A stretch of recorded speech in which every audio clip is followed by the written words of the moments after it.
President, politisk stabilitet handler om mer enn demokratiske valg, maktfordeling og robuste institusjoner.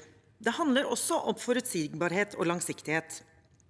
Også skatte- og avgiftspolitikken handler om mer enn bare skattenivå, men om innretning og forutsigbarhet. Det trygger arbeidsplasser for vanlige folk over hele landet og sikrer god omfordeling. Det var forutsigbart at regjeringen ikke leverte et budsjett som ga drahjelp til pengepolitikken. Det var kanskje stramt, men ikke innstrammende, og regningen blir sendt til norsk næringsliv. Det er litt spesielt å se hvor lett både statsminister Støre og finansminister Vedum avviser all kritikk mot de raske, uforutsigbare og lite langsiktige skattegrepene, som gjorde at til og med sjefen på Oslo Børs, Øyvind Amundsen, føler det tvingende nødvendig å kommentere. Man kan være enig eller uenig i innføringen av en grunnrenteskatt, men det er prosessen som skaper reaksjoner. Amundsen skriver i Dagens Næringsliv at regjeringens prosess førte til et større børsfall enn terrorangrep, finanskrise, oljeprissjokket, pandemi og krig i våre nærområder.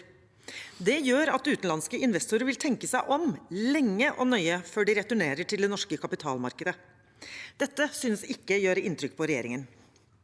Også norske næringslivseiere skremmes vekk fra Norge, eventuelt bort fra å investere, gjennom høyere formuesskatt, som Høyre reverserer, innføring av grunnrenteskatt, som iverksettes før Stortinget har fått det til behandling, og en midlertidig situasjonsbestemt arbeidsgiveravgift, som Høyre er helt imot. Hele 83% av NHOs medlemsbedrifter mener regjeringen i svært liten eller liten grad tar hensyn til deres behov. I skatte- og avgiftspolitikken er bare 3% fornøyde. Dette gjør heller ikke inntrykk på regjeringen.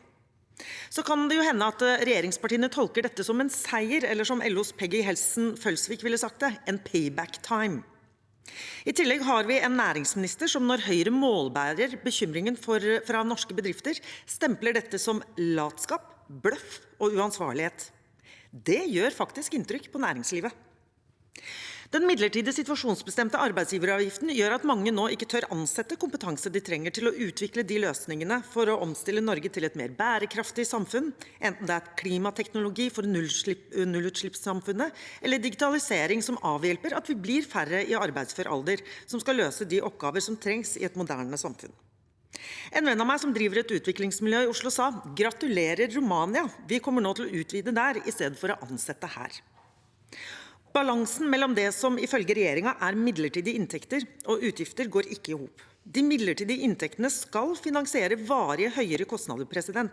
Det betyr at den politiske risikoen for å investere og ansette i Norge øker for hvert budsjett og hvert budsjettforlik med SV. Det setter trygge norske arbeidsplasser for vanlige folk og god omfordeling i fare.